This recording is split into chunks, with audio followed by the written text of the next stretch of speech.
Hi everyone, today we will talk about how to fix or how to solve Messenger. You can't use this feature right now.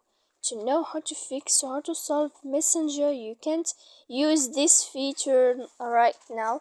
You should just go to settings like this. We will click here settings. Then in this page you will go to apps, default apps, app settings. When you will see this list, you will go down to find the application of Messenger and you will enter. When you will see this page, you will go to click first stop. Then you will enter to storage. After that, here you will click clear cache. Then you will go to click clear data. And when you will end all this, you can update your application. So please don't forget to support us by like and subscribe. See you next time in another video.